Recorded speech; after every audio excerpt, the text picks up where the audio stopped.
Start now. Okay. 3, 2, 1. Hi, everyone, and welcome to this week's episode of the Pixel Venture Podcast. I'm tired of your shit. I'm tired of your shit. So we're going to PAX this weekend. We're at PAX right now. Yeah, right as as this episode goes live, we'll be roaming around the show floor. So, yeah, that'll be fun.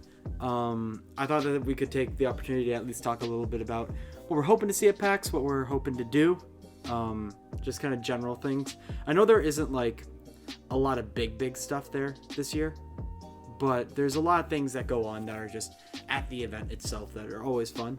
So is there anything in particular that you're looking forward to? Ethan. Yeah. Ace Watkins. Yeah.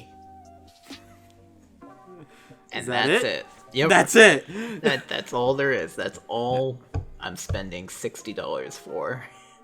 Well, because, like, Blizzard stopped going to PAX for, like, a few years now. Yeah? I think this would be the second year. Really? Because I remember did they come when they didn't have a booth? Because there was, like, they had a booth at one point. Last year, they didn't have a booth at all. I think the year before... what was that? That was 2018. Was that with the Illidan statue? Because I remember there was one year... You remember that statue, right? Yeah, there was an Illidan It's statue. crazy. They have a Sylvanas statue that I think was up there. I'm pretty sure one year all they had was like the storefront, and then like every other year they've always had like a gaming like computer set up with like a bunch of computers for either Overwatch or World of Warcraft. Well, I mean, they probably... Like, the idea now that they have is probably they just put them on the computers in the PC free play area. I mean, yeah, but they would show off, like, the new, like, expansions for, like, World of Warcraft. So kind of like a demo that you can check out? Gotcha. Yeah. And I mean, Sony's not going to be there, right? Yeah, because they're fucking scared of the flu. Yeah.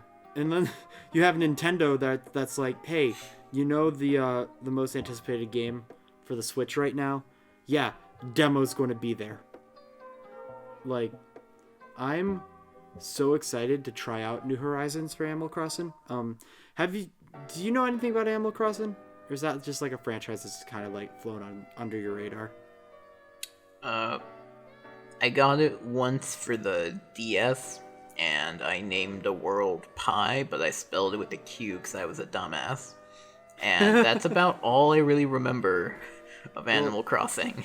Well, Wild World was great on the DS, so, like, good choice there. Animal Crossing, it's a life simulation type game, where in the original games, you're just like one of the townsfolk kind of thing. But in the new one, at least, in New Leaf, you're the mayor, so you, like, are in charge of all the builds and everything. And this new one, you arrive on a deserted island, and you have to build the society, along with like other animals and everything.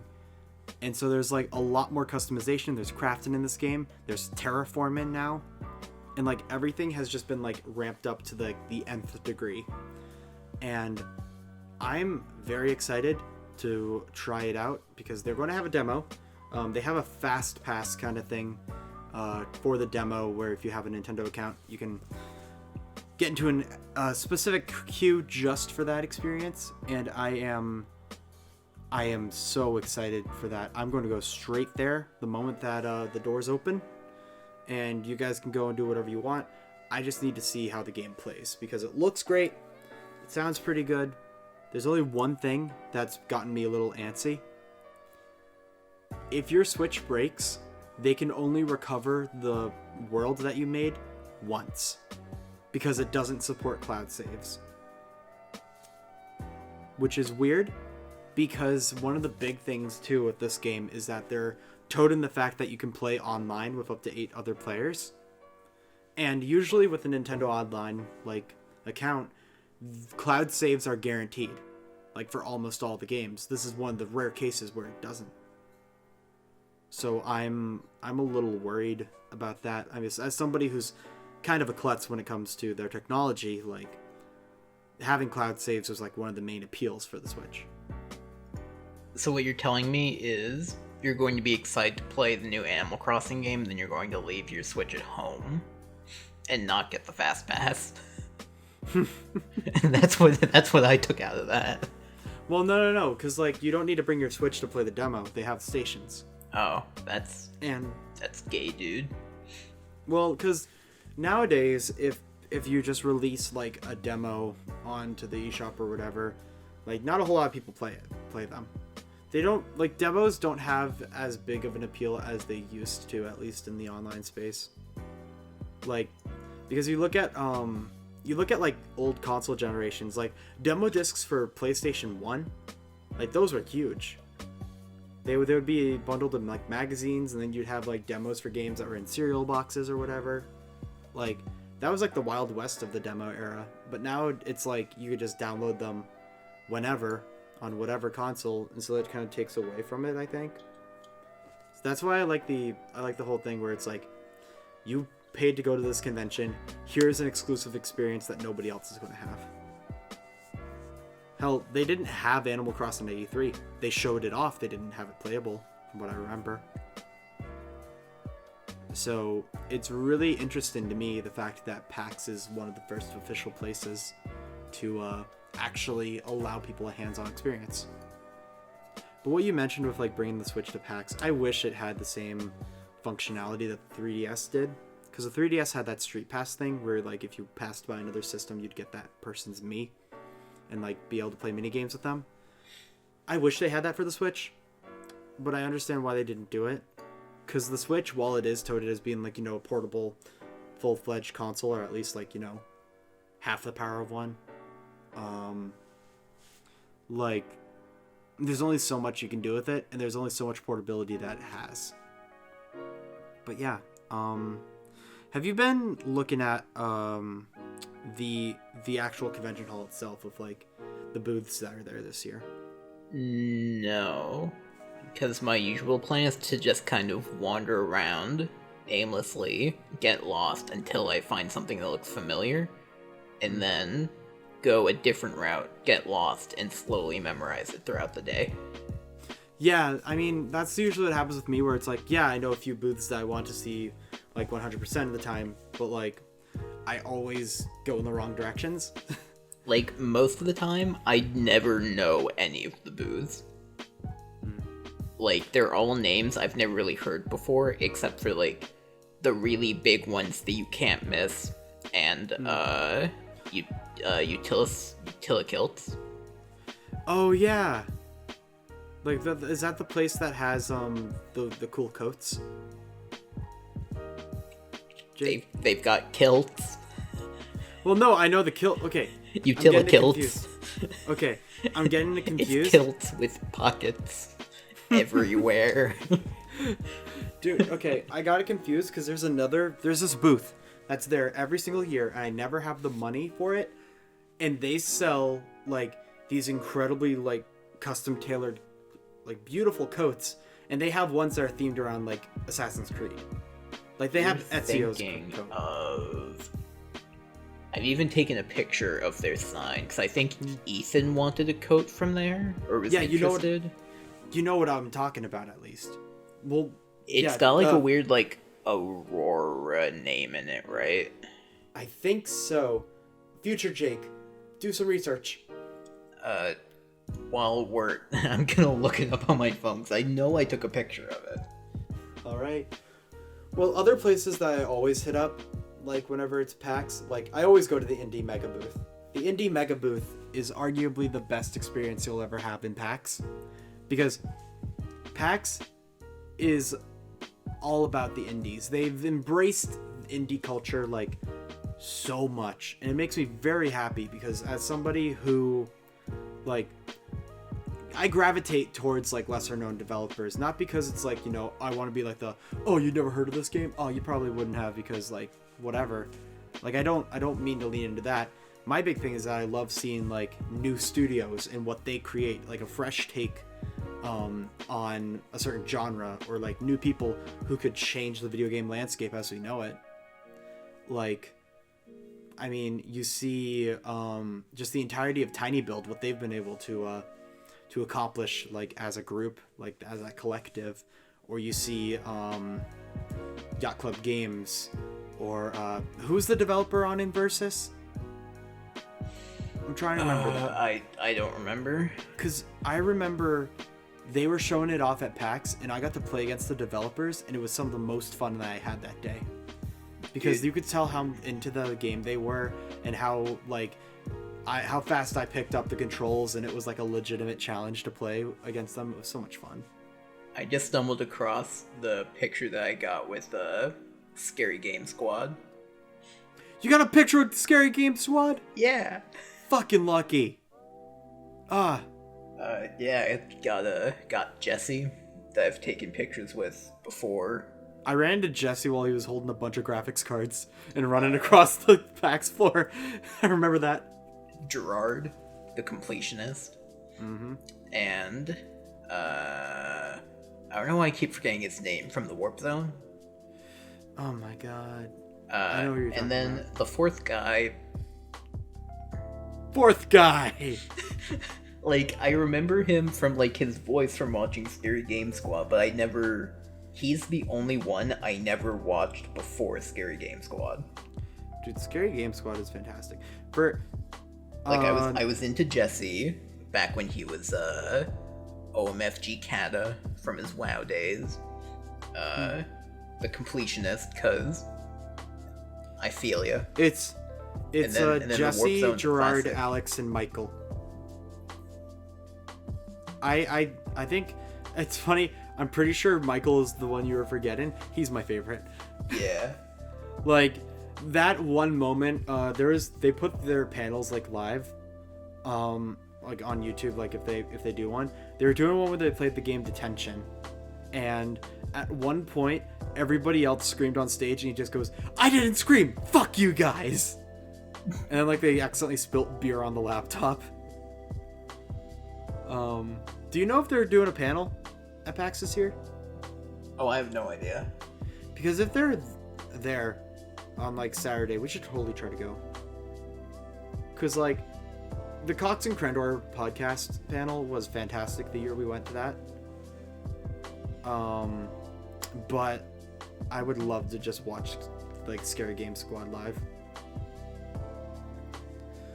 Especially if it just means watching Gerard scream. Because he can't fucking handle anything. But yeah. I found a picture of some cosplayers. Genji, Mercy, Reaper, and Raven.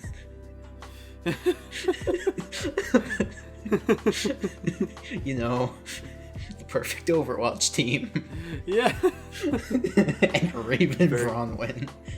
Very, very balanced. Dude, okay, that's another thing that I want to shout out is that all the people who go all out for the cosplays at PAX, like, oh my god, incredible. Like, there's this, I remember there's this one cosplayer, which is, I found them, conveniently when my phone was dead, so I couldn't, like, get a picture with them, but they had, like, the best cosplay for so in Paper Mario there's one boss that's just a giant mecha version of Bowser, and they made the costume like 1-for-1, like it looked exactly like it did in the game, even to the point where they added the detail where if he took off his mask, on the inside the mask is a picture of Princess Peach, and it's like I loved that. Also, there was the guy who dressed up as what was it, King Hippo from Punch Out, and could do his like his weird like Godzilla like cry like perfectly, and it just like it was great. Jake, question. Yeah. What is that picture you just sent me? It's my car, dude. It just says cheesies. Jesus, dude. So Jake sent me a picture of a car with a vanity plate that says cheeses on it. And honestly, if that was your car, wouldn't question it. Because I'm the cheese needer. You know, that might be a good license plate, but that will never match Squeeweegan. But that takes 2 license plates, though. But it was perfect. It was a perfect moment. They knew what they were doing.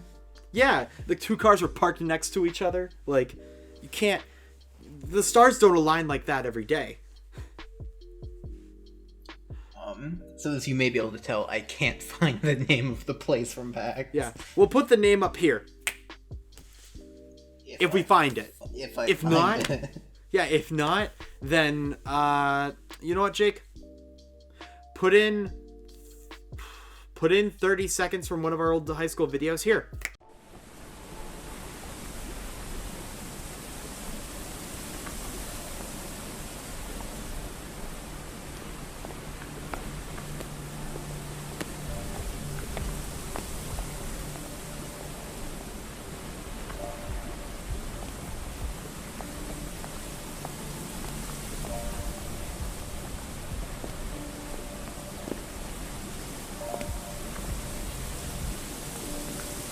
That's another thing I want to talk about. So, there's going to be something different uploaded to the channel. Jake stumbled across SD cards filled with all the projects that we ever worked on together in high school. We're going to watch them and record like a raw reaction kind of thing. Do you know if we're doing cameras with it or no? I'm gonna go with no. Got it. So at the very least, you'll hear my disgruntled screams of like being uncomfortable looking at high school me.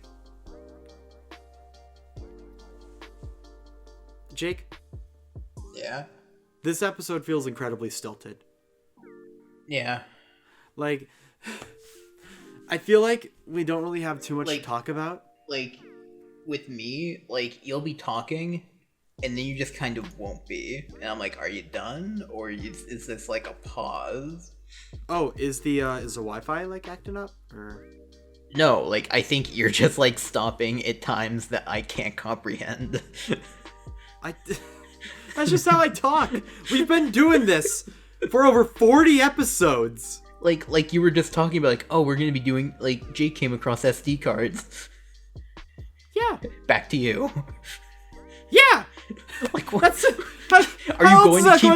Are you, like Jake has found SD cards. That's your cue to be like, indeed I did. They're from high school or whatever. And then I was just like, wait, he's not picking up on it. Yeah, like I thought you were just going to keep going. Oh my god. We have 17 minutes of absolutely horrible audio now because we don't know how to talk. I'm not giving you any credit. I found what? SD cards. And on those SD cards are all of the projects that we worked on in high school. Mm-hmm. And we watched a lot of them. We watched a lot of them just to know what was there. And we watched a lot of bloopers outtakes, because there were a lot of outtakes. Like just complete, like we could have recreated like half the projects from high school with what we had. Yeah, literally. Like we have almost all of the raw footage for at least the music video that we did with Kevin and Rocco. Yep. Like we have the raws for Kevin's League of Legends commercial. Yep. Like there's I don't know what else is there because like the raws for a commercial that I wasn't a part of that you did with Kevin. Yeah. Let's see, there was... What you forgot to add is that one of those SD cards was mine and it got mixed up with you at some point. You know, details are never what I care about. Jake, it's a 64 gigabyte SD card! And well, yeah. And... I would like it back. And it's mine. Jake! I gave you one! I've already cleaned it. There was all of the video files for the pantomime. I think that's a big word I can use. Pantomime, where like you redid all the audio of like you and Kevin. Wait, you have the entirety of the soda like video? Like Video the raw and footage? audio, yeah. Oh my god. I think that was the one under the file Vaporwave. Yep, it was my SD card because I tried to do because that had like the World War II names. footage and like the Papa John's shit in it. Yeah, let me know why I thought the World War II footage was necessary. Let me know. Or the oh, nice. Or the Filthy Frank green screens that I used. Oh yeah. Or the use the H3H3 green screen too. Oh yeah, for the fucking taco video. Taco time. I forgot about that video. Yeah. I also found all of the footage for all 3 of the documentaries I made throughout high school. Jake, yeah. You mean the documentaries that we were going to watch in class and then Adam stopped and we never watched them again? That one that added up to being 50 minutes. Another one that I did the year before that was like 12 to 17 minutes. And my senior year documentary that I did following around one of the seniors and their senior project. I have all of the footage from all of that. Do you have the final render of it or no? Yeah, I do have those, but there's technically nothing stopping me from re-editing it. True. Do you want to though? If I fucking could. You Before and after film school. Yeah. 2 years of film school. Let's see what happened. Yeah. Man. 3. Isn't it great? Oh, right. We're technically in the 3rd year. Damn. Yeah. That's weird to think. We're also about. in the 20s, dude. They're roaring all right. But you have no idea how fucking weird it is to see something from like 2017 and like originally thinking like, oh, this is like a year old. Yeah, dude. We found that script for a video that we lost. So I think, did we ever talk about the candy video on here? Probably not, because we're both ashamed of it. So, well, I think the bigger shame in our discography is the Hot Wings video. No, that one was a beaut. Yeah. No, it just, we couldn't get it off the ground. This is a video that we got off the ground somehow. So we made a video. This was around right when it was when Michelle Obama did the whole thing with like, you know, banning candy from high schools. And like doing like the whole health food kick. And so our school actually like ban, in air quotes, ban candy, but not really like do anything about it. Yeah. They had to change, like there was teachers who had bowls of candy, so they couldn't call it candy, they called it academic enticements. I remember that. And like pretty much everyone's like advisories didn't really care about the rule, except for like that one like mean teacher. I think. I mean like people still ordered like junk food and got food up from off campus and everything. Like, oh yeah. Like that was still a thing. There's no way to stop students from doing that. But like I remember we wanted to like capitalize on that, and so we made a film noir kind of story about 2 brothers where one of them becomes a candy dealer at a high school in order to get them like new bikes, eventually a car, like just, you know, make their lives better. The younger brother wasn't having it, and there was a cop that was on the campus trying to like, you know, find whoever's stealing candy. And we lost this video. Not intentionally, but it might as well have been intentionally. Because, damn, I never want to look at that video again. But we have the script to prove that it existed. And we were actually talking earlier about possibly readapting the script because the formatting on it is garbage. You know what, like, the craziest thing is, though, for me? What is it? So we came up with that according to the date on the Google Doc in like November of like 2014. Yep, 2014. I shit you not. There is a production being made by students at Emerson College right now with the exact same premise. Are you kidding me? Maybe not with like the cop or anything. It's the exact same like candy drug premise. I shit you not. Dude. The exact same one. And it's a TV show. Are you... Oh my goodness. I wish I were making that up, but no. It's the same thing. If anything, that just shows like how easy of an idea that is. Especially because in our high school, it was very hard to do anything that was like outside of like what would be deemed appropriate for like, you know, public audience. Like if somebody from like, you know, outside the school system were to stumble in and see the video like that, they wouldn't like have a fuss about it. Yeah. So like instead of like doing anything involved with drugs, it was candy. Anything that involved like liquor or drinks or whatever, you'd replace it with like iced tea or just water or something like that. You know, anything with like a gun, you would use like your hand for it. Hand, water gun, it was pretty strict.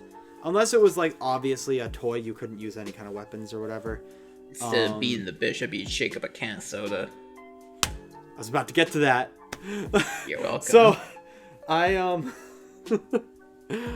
one of my proudest moments in that video production course, and this is a video that we'll definitely watch. Not my proudest soda. I don't think we'll be able to actually put the audio in because it is a copyright like song. So I have a way around it. Jake, do you? You'll understand soon. I'm sure I will. I'll get the file together. I'll get it to you, and you'll know. But so the music video was to the song "Don't Look Down" by Martin Garrix, and I based it off of the music video that was out at the time. I really liked the music video with the way that it was shot and everything, and I wanted to try to recreate it on like the high school campus. And so I made it about this guy that's trying to impress this girl who's definitely not into them, but they still want to like, you know, go for it. And at one point in the music video, it is very much implied that this kid is like horny for them. And so I was like, how can I do that within like the realm of the high school? And so I got a can of soda, I got some balloons, and I went to work. So like you can probably put like the small scenes like in the corner or like show the video or whatever, but I shook a can of soda to like, you know, make it look like he was having fun. I had another Kevin that went to our high school. I had him blow up a balloon. I had it was supposed to be a heart made of balloons, but everyone thought it was something else, which is nice. It's great. Yeah, and I had to hold that. Yeah. When I had to pop it and you kept on flinching, so I had to keep on blowing up balloons.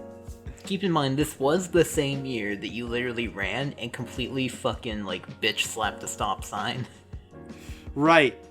Was that also the same... Oh, yeah, that was the same year where I fucked up my leg. Yeah, that was the same year. Yeah, the same year as that. The same year that I messed up my leg, so I couldn't re-record half of the scenes. Yeah, during your little dance. You did a little dance. Yeah, I wasn't able to re-record it because I busted my leg the next day. You were doing your best. Here's a little hint to anyone doing track and field stuff. Don't do the long jump in jeans. That's how you ruin your legs. I'm pretty sure that can be applied to like any sport. Yeah, but like I didn't have gym shorts. To I didn't wear shorts that day. I had jeans on. The gym teacher asked me to do a demonstration. I was like, hell yeah, this is the one thing I was good at. And so I did that. My foot snapped backwards. I remember you guys went to the nurse to get them to like see. I don't know if it was you. I remember it was like Ryan specifically was one of the people. It wasn't me. Yeah, I wanted to watch you bleed, but I want to isolate that little voice clip and just have it as like a sound effect for whenever people get upset. Just Joke's on you, bitch. You're not editing. Yeah, I can pull it from the episode. Not if I take it out. God. Not if I take you out. Jake. Say Oh my goodbye to God. your other foot. Say goodbye to your other foot. I still have my right foot. You can't prove it. I do. It makes a clicking noise when I move it, though, because it didn't heal properly. But it's okay. Anyways. So, I remember Ryan went and got a nurse. And I was so angry at him because I thought he was getting it because he was like, oh, Corey sprained an ankle and he's being a little bitch about it. So, like, let's get the nurse and she'll get a wheelchair. I refused the wheelchair. I limped my way across the campus for the rest of the day because I was like, you motherfuckers trying to get me to go in a wheelchair? Like, absolutely not. And so I went up and down stairs. At the end of the day, I dragged myself onto the bus. I dragged myself up the giant hill that I was on and then, that I live on, got up into my house, went up a bunch of flights of stairs, finally laid down in my bed, took off my sock, and my foot was just purple. So I was like, maybe this is bad. So I went to an emergency room and I was in a cast for the entirety of finals week. But you know what? It's all worth it because he didn't look like a fucking Pietro looking ass. Little bitch. Dude, the last thing that I wanted to do was be seen in a wheelchair for some reason. Like being pushed by like someone. I don't know. Actually discriminatory against people in wheelchairs. No, it's literally just because I was like, I probably just sprained my ankle. They blew it out of proportion. They forced the nurse to come out here with the wheelchair. I'm not going to like take the wheelchair. Like I could probably walk myself. Obviously I couldn't, but I was very stubborn. I don't know. Anyway, like, we have a lot of videos. Yeah. One of them happens to be Corey jerking off with a can of soda. And what were we planning to do with them, Corey? It was my character. What? What were we planning to do with them, Corey? I already said we're going to react to them. Then what are we talking about? What? Then what are we talking about? Just talking about like the videos and experiences. I don't know, dude. This episode's going to be a mess. This episode is going to be a mess. Well, that's a video that literally I've shown so many people. I've shown so many people over the years. Like, my gosh, Jake. Yeah. This episode's a bag of dicks. Yeah. What do we do? It's a bag of soda cans. What are we going to do with this? Did you hear that Blizzard is making TV shows? Is it? Oh, was it the Overwatch show? And a Diablo anime. Do you know the studio behind it? No. Cause like, I can see the Diablo like anime working well if it's with the same studio that did Castlevania. Cause that animated series for Castlevania has some of the best fight choreography I've seen in like an animation in a long time. The news. It was like really fucking cool. The news was revealed through the LinkedIn profile of Nick Van Dyke, president of Activision Blizzard Studios. Oh, it was a leak? Maybe. Damn. But hey, I think. Oh, I've seen this before, like the article about it, because I remember the top comment of the article was, "Well, Blizzard cinematics have always proved to be better than their games, so this should be pretty good." This one doesn't have comments, but half the news sites are probably the exact same as each other's, so I'll take your word for it. Yeah. Well, it was like a comment on Facebook on like an article. Like the link to an article was there, and then they were like, "Well, if it's as good as their normal animations and not bad like half their games, then they'll be good." And I'm like, "Okay, what games are you talking about? Because if you're dissing Lost Vikings, we wouldn't have problems." In case you didn't hear, The Witcher is going to be getting an anime series. Yeah, I heard. Isn't it going to be more closely resembling the games? Maybe. And there goes the counter. Oh, dude, it's been a while. Yeah, we missed it last week. Yeah, there's been a bit of a dry spell. Yeah. So there you go. man, I feel like I feel weird about like having the counters still.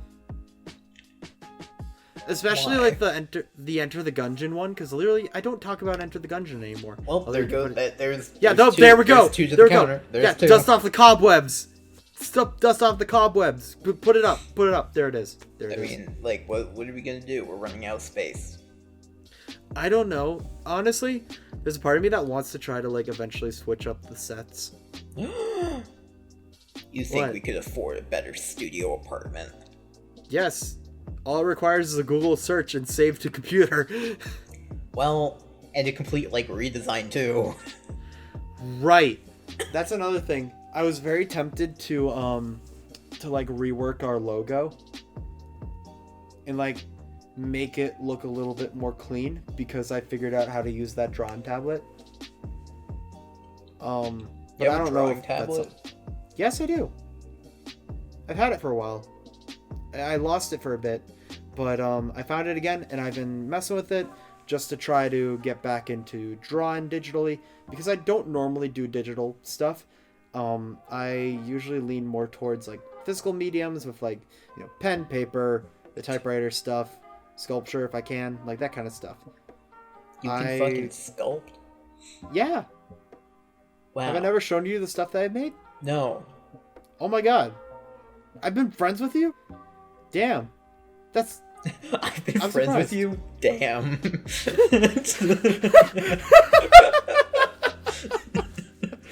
Can you please, like, get rid of the part where it's like, I've been friends with you for, like, and then just have, I've been friends with you, damn. Just have that hard cut, please. And, like, feel free to keep in this audio explaining that hard cut if you want. Is this the end of the doop-to-doo? Is this the end of the podcast? I knew it was going downhill when they went and started... Yeah, when Corey went and saw the Sonic the Hedgehog movie without Jake, I knew it was going downhill. Did we even talk? Oh, we did talk. Did we talk about? Yeah. Yeah. Jake! Are your fans okay? Do you need more water for the liquid coolant? What's going on, buddy? I just short-circuited. Dude, this podcast is awful, but this episode's going to be gold. Like, think of all the dumb edits you have for like short-circuiting and then fucking explaining. Oh my god. That's another thing that I wanted to real quick talk about. I've been lazy as fuck with the edits recently, and I'm very sorry about that. I want to get very good with the edits, and I want to get better and like make things that actually challenge. Yeah, your edits better be big dick energy like me. Yeah. Just don't look at any of the episodes I've edited in the last like 2 months. Well, you've been fucking busy. Like, you've been busy too, you little shit. Jake, that's rude. Yeah. You don't say that. Well, this isn't. No. It's not like this is your stream or anything. It's supposed to be family friendly. Jake, you're welcome. I wasn't going to plug the streams. So I was, and I did. Oh my god. Yes, I have a Twitch channel. Yes, I occasionally stream. It's not very good, but you can hang if you want. What's it called, Corey? The link's in the description. For like the one person who is watching the podcast but doesn't already know who you are. Alright. It's Pizza Tom Official on Twitch. There's the name on the screen. Expect some mediocre gameplay. I'm mainly right now what I'm doing is I'm going back and like checking out do you know what abandonware is? I'm pretty sure I can piece it together, but for anyone in the audience who doesn't know. Okay, so abandonware is software where the rights, the copyright like stuff, the the ownership of the publisher and everything, all of that has timed out. And so it's abandonware. It's software that can just be like, you know, redistributed and doesn't have anything to do with the publishers or anything like that anymore. So generally they're like saved online for like archival reasons. Also so that people can experience the games. So I am currently going through a bunch of abandonware of games I used to play on my PC when I was little. the next stream that I'm planning to do, well, because by the time this episode goes up, I have already done a 3D marble, 3D pinball Space Cadet gameplay thing for about an hour. I'm planning to do another stream of that just because it's fun and laid back.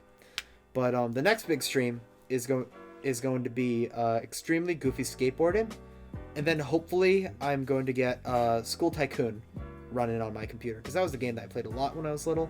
I feel like it'd be fun to experience with an audience. So yeah, if you guys are interested in, like, you know, a bit more family friendly, non-professional, well, not to say this is professional at all, but like family friendly gameplay type stuff, go check out that channel. And if you're here from my Twitch channel, I am so sorry. Like, I am sorry, because this channel is definitely more crass, definitely not the same vibe as the Twitch channel, but that's okay, because, you know, I feel like both can exist in the same internet space. You're very negative about your Twitch channel. I'm negative about myself in general. Stop. You should know that. Get some help. Get some yourself nuggets. some Get a chicken McNugget. You know, get two piece. It's okay. Oh my God, Jake. Yeah. We're the most obnoxious people on this planet. Literally, like, it's either we scream at each other or say absolutely nothing of substance. What if I told you that Corey Williams, there's this dude that I've followed for a really long time. He's the longest followed YouTuber that I've ever followed. Who's, like, he's literally been on YouTube since, like, the very beginning. Like, he has uploads from, like, 2005 on his main channel. Damn. Who is it? Who is it? Corey Williams. You might... I don't think you know him. SMP Films. Oh! Yeah! Yeah. Wait, didn't he leave the platform? Well, here's the thing. He was... he made a video about leaving, last year. But what drew me to him very recently, as in, like, last week, he uploaded a video, and the reason I knew this is because he uploaded it to his vlog channel, and that is, like, legit the only channel I have that I clicked the bell icon for. It's like, as soon as I saw the notification, I'm like, oh shit, what's happening? And he went to the hospital, over, like, some bad stomach pains that he's had for, like, a number of years at this point. And he ended up getting his appendix removed. Yeah, I'm looking at the account right now. And then, what that drew me to is, I ended up going to originally his main channel, SMP Films, and I just, like, went back to, like, all of the videos he's made. Cause I started watching him with his, like, big viral video that he had in, like, 2007, the Mean Kitty song, for anyone who's ever listened to it. And, like, from there, I just kind of stuck with it, and, like, it's so weird how I remember all of the videos he's made, but, like, He's the guy that did Dear Valve? Yeah. Oh my God. Yeah, I've definitely watched this guy. Yeah. Pew Pew Pew was fantastic. Yep. Oh my goodness. He did that, he did a ton of things, and, like, he did a lot of comedy, because that's, like, where his roots came from. He had a nickname of, like, Mr. Safety, and he would always do the dumbest shit. Like, I'm pretty sure his first upload is literally him sticking his hands into a toaster because he had a 4-slot toaster but only 2 slices of bread and he didn't want to waste electricity. What? And it's like just as stupid as it sounds. And like that's his first video, along with other great things like 100-foot rubber band snapping him in the nuts. Just straight up. Or him running around like a city in nothing but like a Speedo with a rubber chicken tied to the front of it. And that's just what he did. And now he's a father of 2 kids. They're going to school now, and he's like settled down with like a family. Yeah. Dude, that's it's really cool to like look at people that you used to watch when you were younger and see where they are now and like how they're doing. Cause there was the channel's still going strong. It's definitely shifted gears to be like definitely like 100% geared towards kids. Oh yeah. Have you ever heard of Super Mario Logan?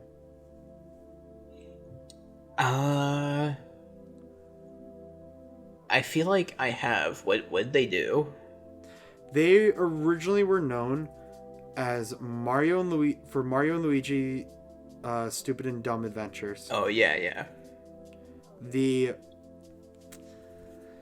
Those videos, you have to understand, they came out around the time I believe I was in middle school.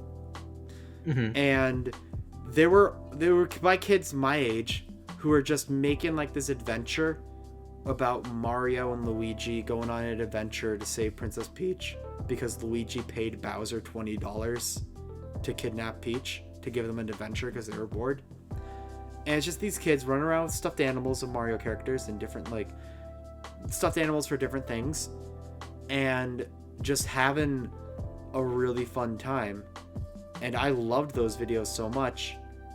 Now I like look at the channel and they make like, sure, the channel's gotten a bit like stagnant with the content that they make, but they're still pretty successful. 8 million subscribers. That's nothing to sneeze at. Oh yeah. Like I'm happy for him. Although I will never forget about the video when the titular Logan had to go to the hospital for surgery, and he made a video where he requested people to like, if they wanted to, they could send get well wishes or make videos talking about, in his voice he was like talking how much of a beast I am, like so fucking stupid.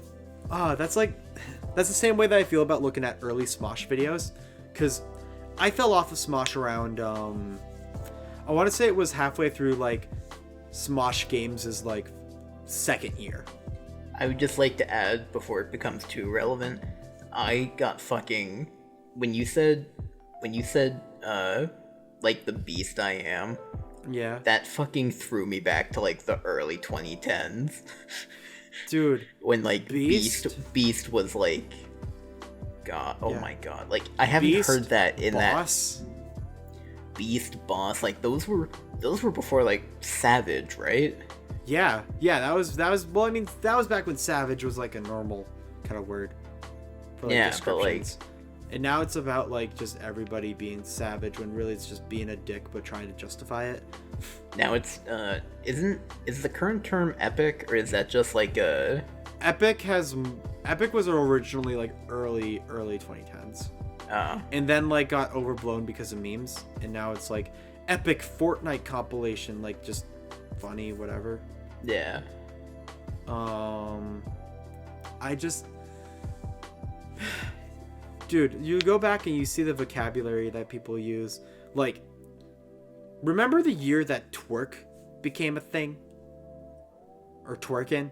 Honestly, I couldn't tell you when that was, because I just kind of started hearing it, and then it was everywhere. Like, I don't remember when it started. Well, it's not about when it started, but it was like twerk, bling became an official word. Bling. Like early 2000s.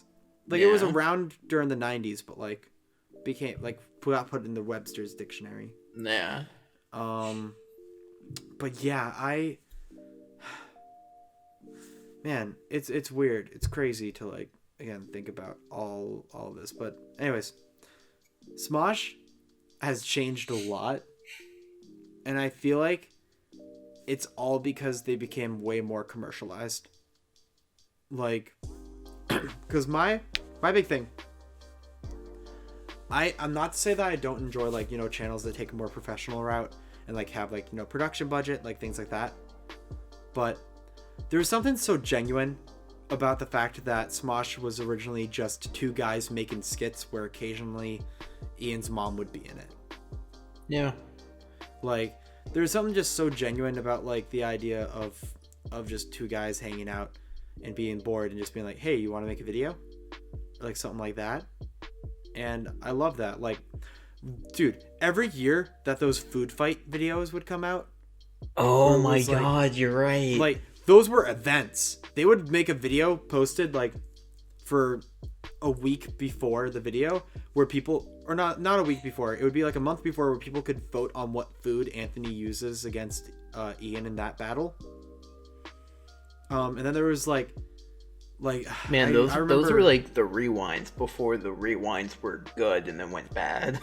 Yeah, dude. Okay, I will forever say that the first YouTube rewind was the best. What year was that? That was the one, I believe that was the year where they had the slow-mo guys on a truck that exploded. I remember, I think my favorite was, like, the second or third that they made. And then that's when they, like, universally, like, started getting bad. Yeah, when they turned it into just marketing and then Watch Mojo. Yeah. Which makes me really, really upset. I understand, like, the idea, you know, budget, where it's, like, it takes so much to get all of the YouTubers, like, in one place. Like, personally, I've preferred the ones that PewDiePie's been making with with Grande and Dolan Dark and people. Those are the more those are honestly more genuine rewinds than what YouTube's been putting out. Yeah, like the meme kind of culture rewinds, and then like actually seeing like, you know, stuff that goes on the platform. Because again, like, you know, company wants to show the best things on the platform. They wouldn't want to remember the fact that somebody found a dead body in the suicide forest. They don't want to talk about, like, you know, all the weird Elsa Gate videos and things like that. Like, they don't want to focus on that because that'll lose advertisers. And honestly, my big thing too is that a lot of the channels that I like do commentary or reviews and stuff like that, but they're very cynical, and they don't usually put people who are very cynical in those videos. Because if they do, then it's like, oh, I wonder who this person is. And then they're just like yelling at you about how they hate something. And they're like, oh, well, that's not a nice image. Do you want an obscure segue? I would. Okay, well, I'll say this just finally. I know they would never agree to it, but I would love if YouTube one year decided for like a YouTube rewind to go back to the roots of, like, you know, having this big event.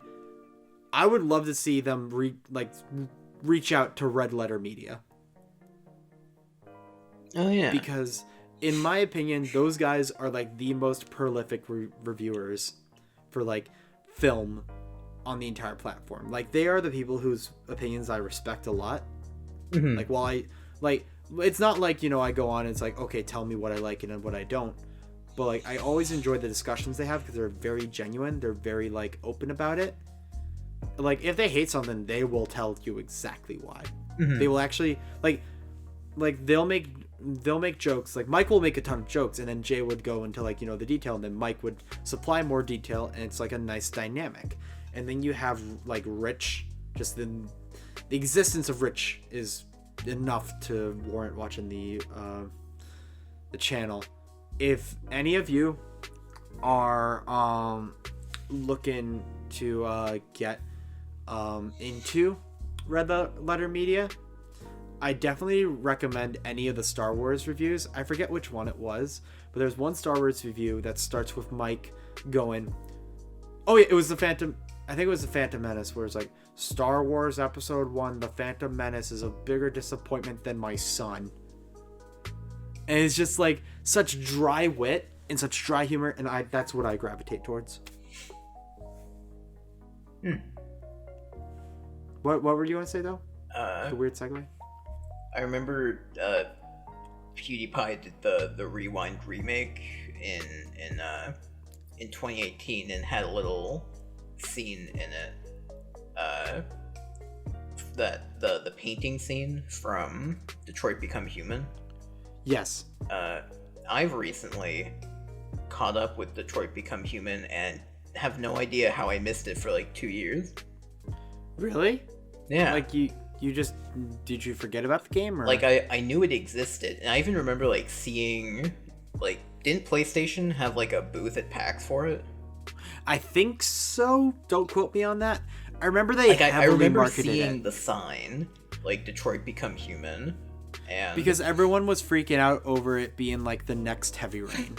Like a very, very thickly, like a thick story encompassed with, like, you know, nice visuals and good characters. I think the reason why I missed it is, one, it's a PlayStation game, and that was before God of War got remastered. Or not you know what I mean. Yeah, But also, I'm pretty rebooted. Like, anyway, I'm pretty sure another reason why I didn't pay too much attention to it was because I assumed the story was going to be bad, assuming that, like, I knew it was humans and androids being, like, against each other, and I'm pretty sure I assumed it was just going to be, like, a race thing, and that, like, it wouldn't have much other, like, substance than, like, this is supposed to be for racism, with, like, no actual depth to what, like, an android is or how they came to be, and I was completely fucking wrong.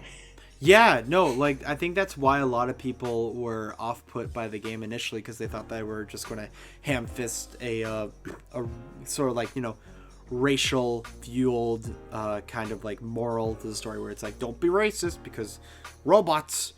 It's gonna be like, you know, why do they hate us even though, like, we look the same? It's because we're different, and it's like a stupid story, but, like, it's honestly got, like, some of, like, the best fucking characters in it. It's got fucking Clancy Mr. Krabs in it. Yes, it does. Mr. Krabs, Blackhand, the fucking, I forget his name, the security guard from the fucking Redemption movie. He was in Highlander too, right? Oh, no, Blackheart. Blackheart, Shawshank Redemption. That's what it's called. Yeah. Like, he's my favorite fucking character in that game. And he's such... It's got, like, such a beautiful arc to it. And it's like... Oh my god. So I haven't actually played the game or watched too much of it. Like, if you end up watching it, you should watch Brian Deckard play it. Because he is literally the voice actor and motion actor for Connor. Yeah, I saw that at least him and Jacksepticeye, like, met up. Yeah, they met up in person. Brian not only did, like, a stream of him playing the game, he did multiple runs of the game, and he's been playing, like, he's just like a streamer. He's played I had no idea. Stanley Parable, What Remains of Edith Finch, God of War. I don't know what he's been up to recently, because I just, like, found that he, like, did a playthrough of Detroit Become Human, and I've, like, slowly worked my way through it. Could you, like, send me the name? Yeah. Of the voice actor again, or at least, like, the Twitch name, because I want to check it out. He's also, like, he's done a lot of, like, short film work, which, like, a lot of actors will do. Honestly, a lot of them are pretty good. That's really cool, actually. Yeah, I've got one that I want to send you, because the quality of it is really good, and I also just fucking love the ending of it. Like, I don't want to spoil it, but it's got such a fantastic ending. You know what I'm very excited. You know what? I'll throw it in the description too, because why not? Yeah. Yeah. Check him out. Yeah, cool he's guy. a really cool guy. Yeah. You know, you mentioned Stanley Parable. I did. Which I haven't played in 3 years because I'm waiting for the achievement for 5 years of not playing it. Yeah. Well, have you heard of the expansion? I did. It was announced at like a expo convention or something. It was announced at the Game Awards. Yeah. And announced that it would be put in the Stanley Parable on, like, because they didn't put it on consoles. It'll be coming to all consoles, including the Switch. Mm-hmm. And then it'll also be on PC. And it's going to be the Stanley Parable plus brand new endings, brand new voiceover, brand new everything. And I remember the trailer where it's like, what was it? It was like, come on, Stanley, Daddy needs a new boat or needs a new yacht or something like that. Yeah. I'm so excited for that. Because if there's one game that I think just... If you're going into writing, like, you know, narrative for, like, a game, I think Stanley Parable is, like, one of those games that you have to study. Because not only is it, like, witty and clever and adapts to what you're doing, but just the dynamic between the narrator and Stanley, like, the player character, like, you could tell that it's, like, you know, a friendship. That they genuinely want you to experience the story that they're trying to create, but you just want to fuck with them. Like, it's such an amazing case study, but, like, I feel like it's almost too complex and out there to be, like, a regularly studied thing, but definitely, like, for non-linear, like, narrative. Like, that is, like, gold. Yeah, because for, like, linear narrative stuff, I would say Uncharted franchise, God of War, the recent one. Yeah. Okami's really good with that. Honestly, What Remains of Edith Finch, like, technically fits into that. Yeah. But yeah. You know what this... I don't know why, but it reminded me of something.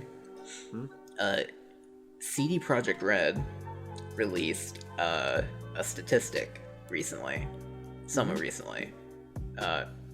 Between October 1st of 2018 and now, The Witcher 3 has made $50 million. And because of that, now, crazy, I forget what the actual rule is exactly, but now on Steam, 80% of purchases of The Witcher 3 go to CDPR.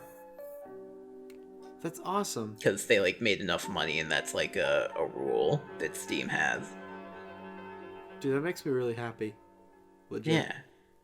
Like, it's crazy, because they're an indie studio.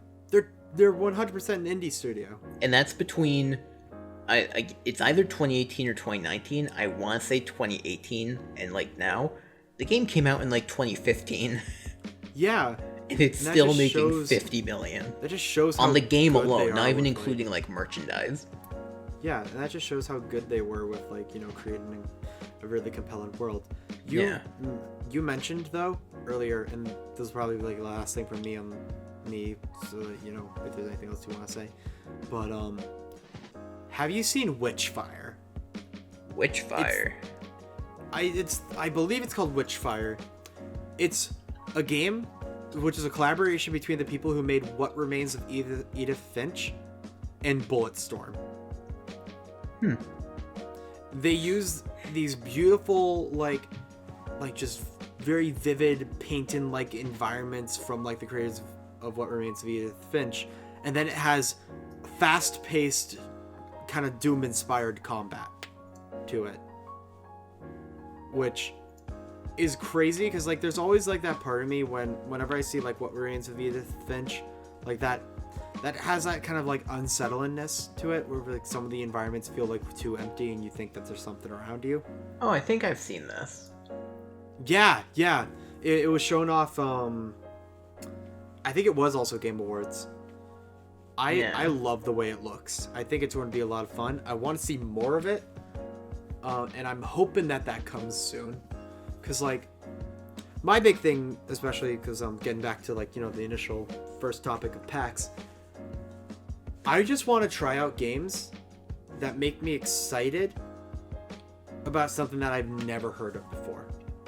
Yeah. Because that's what the endless mission was for me.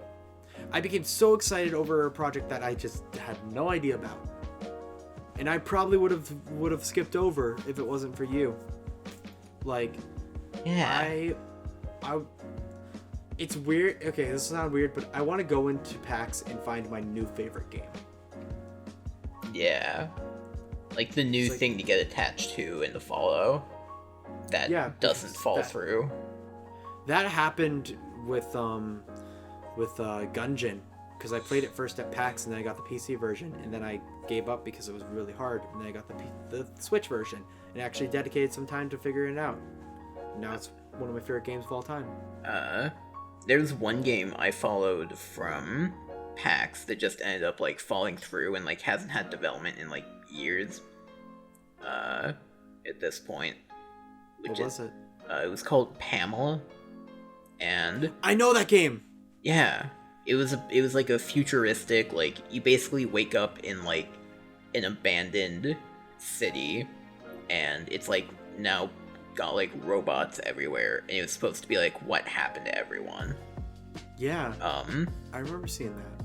Yeah, and then there was another one called Gears of Eden that I don't think has like stopped, but it's at least like slowed down quite a bit. And you are playing as, it's a surprisingly similar premise at like the core of it, but you play it as basically like a space rover in space, and it's about a bunch of robots in a post-human world who don't know where they came from, and they're trying to figure it out. I like that a lot. You know what game I played at PAX, and there's a part of me that's upset that I dedicated time to the game? What? Have you ever heard of Y2K, a postmodern RPG? I feel like I've heard of it. It's most famously known for their creator calling, I believe, the entirety of the video game like audience babies for not accepting the narrative adventure. So I played it at PAX, and I loved it. I thought the art style was fun. I thought like the characters were interesting. But the thing is that was the demo. It was bite-sized. So like I thought that, you know, the game wouldn't be very I'm trying to think of, like, it wouldn't say a lot of things like through the like there would be dialogue and stuff, but it wouldn't be like overdone or like you know, overstay its welcome. Yeah. The main character, who is definitely a self-insert, literally he speaks the way that like a high school kid who does way too much slam poetry would speak. And it gets incredibly grating. The story can get nonsensical. They have some cool ideas, but then they immediately get rid of them to throw in like a joke that makes no sense. And there's a constant thing with bashing their parents or whatever. It's weird. But like, I'm sad because the demo showed so much promise and then they just shat all over it. You know, I had a game from PAX that was kind of similar to that, called the Forge Arena. I know what you're talking about. Apparently that just like fell through like a year ago. Yeah. And the only way I remembered it was recently I was clearing out like all of my bookmarks, because I don't have them at like the top of my browser. I have them in like a little collapsed like window, so I just kind of forget about them. And like the Forge Arena website was one of them, and it's closed. So I looked it up, and on like the subreddit for the Forge Arena, someone's like, "What happened to this game?" And it's like, "Oh yeah, like it's done." And that was like a year ago. Yeah. Let's see what else was there. Do you remember Death Garden? Ethan was really into Death Garden. I don't even remember. I think it was one of those like 1v4 kind of games, I think. Yeah, it's Death Garden Blood Harvest. It's on Steam. Yeah. I think that one like actually released 2 years ago. I think that one like, yeah, it released and everything, but I don't remember how far it went. It's got a 6 out of 10, mixed reviews. What was there was another game. There was another game. It had like portals in it, and it was another shooter. Oh, yeah, it was. They gave up on the game. Wait, what? Like the developers just stopped supporting it. Wait, for which one? For Death Garden. It's like, this game has a ton of potential as a Dead by Daylight, but with guns, with a built-in fan base that was both dedicated and patient when it came to new updates. Unfortunately, the devs pulled the plug before the potential could be realized. Wait a minute, wait. Oh. So I saw there was a post, and I like just opened up Steam and I saw a post, and the only sense of time it had was 3:07 p.m. and I'm like, wait a minute, was that today? But no, that was November of last year. That's like pretty recent, actually. Final letter to the community. Yeah. Okay. No wonder Death Garden didn't work out, because it's the same exact developers as Dead by Daylight. And Dead by Daylight, Dead by Daylight just has the bigger community. Although in Death Garden they had DLC to play as the Terminator, and the game is free. It is a free download. I'm pretty sure it was paid before. Yeah, so I'm guessing it became free because, like, they don't want to support it. They just kind of, let the game die. So that's upsetting. Like, I hate it when, like, there's a game that's, like, has so much potential, but then they just drop it. Like, there's this alpha demo called Sword with Sauce. And it is so much fun as, like, a stealth sort of, like, showcase of, like, what this guy was hoping to create. And he just dropped it. He was like, I'm not going to update this anymore. This is the full thing. As far as I'm concerned, this is, like, the game. Enjoy it. Whatever. And I would have loved to see him, like, the developer make it into a full game, because there's mechanics of, like, you can throw your katana, you can run on walls, you can try to sneak up behind enemies and do a backstab, you can steal guns, like you can throw your sword at an enemy, they throw their gun in the air, you can grab the gun and shoot 2 other people, like, with it while it's in the air, and that's all in one fluid motion, and it was so much fun. Like, I love that game. I go back to it occasionally and play it. But, like, because there's no more support, it's just, like, there's only so much you can do. You know what? There's, like... Do you remember Lawbreakers? Dude! Like, I remember, like, playing when they had a free weekend. Yeah, we all like, played try it out then. the game. Yeah, and they had that support character that was, like, Zenyatta, but with grenades. Yeah.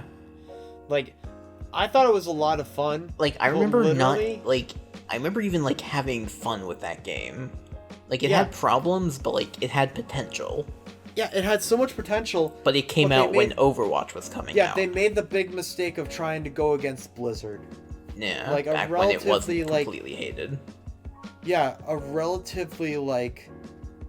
I wouldn't say, like, unknown developer, but, like, it's definitely, like, a new IP on the scene. Same with Overwatch, but Overwatch has that pull from all the Blizzard fans.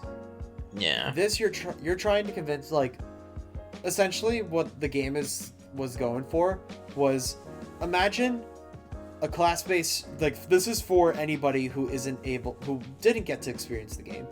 Class-based shooter with 0 gravity elements. Yeah. It worked a lot better than you think. 0 gravity, and definitely, like, heavy on the parkour aspect. With a lot of heroes that could fly around or use grapples. Yeah. My favorite hero was the one who it was like the cowboy guy that had dual pistols, and one of his abilities was literally shoot backwards. Yeah. And you can use that in air to propel yourself, as well as get, like, easy headshots if you know that's just that ninja character is chasing up on you. Yeah. I also remember the robot that had, like, the defense wall. Oh yeah, that I remember playing as that character because I was he was Reinhardt fun. main. Yeah, he was real tanky and he was just fun. He had a little gettin gun. Yeah. Man, I would have, dude. I would love to go back and play it, but like, it's just gone. The one game that I was talking about earlier with the portals, Splitgate, seems to be doing fine. It had an update like a week or two ago. Came out with its first season of what I'm assuming is competitive play. Because it is like literally supposed to be like an arena combat shooter. It, like, from what I remember, has a very like arcadey kind of feel to it, like old like Doom and stuff like that. Or kind of like Halo combat, from what I remember too. Yeah, dude, I'm. What a way to bring it full circle back to PAX. Yeah. Solid. For real though. But yeah. Anyways, unless there's anything else you want to talk about, I think this might be one of the longer episodes. Unless I cut out like the 50 minutes of pauses that we had. Yeah, we had a lot of pauses. It was very stilted.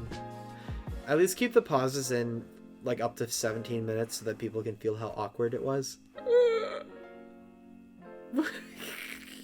Is that just so you don't have to edit it later? You get the little... I don't know. I don't know. I don't know, sorry. man. Yeah, I don't know, man. It's the week before. We're recording this the week before PAX and like the week before break. And I've got like midterms and shit and like projects and shit and like work and shit.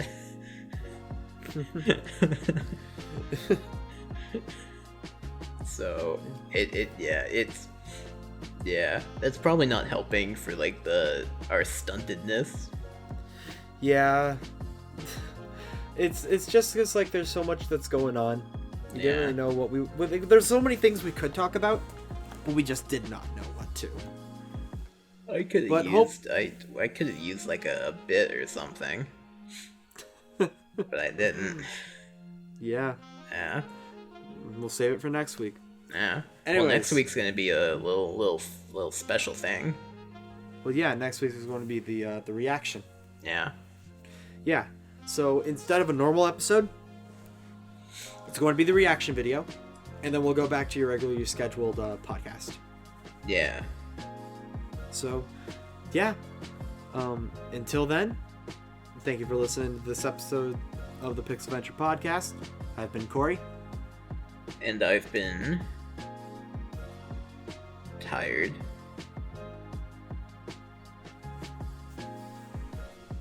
Hi, tired. I'm Dad. And I've been Jake. That was a really weird and random quote to something no one's ever watched, so I've been Jake.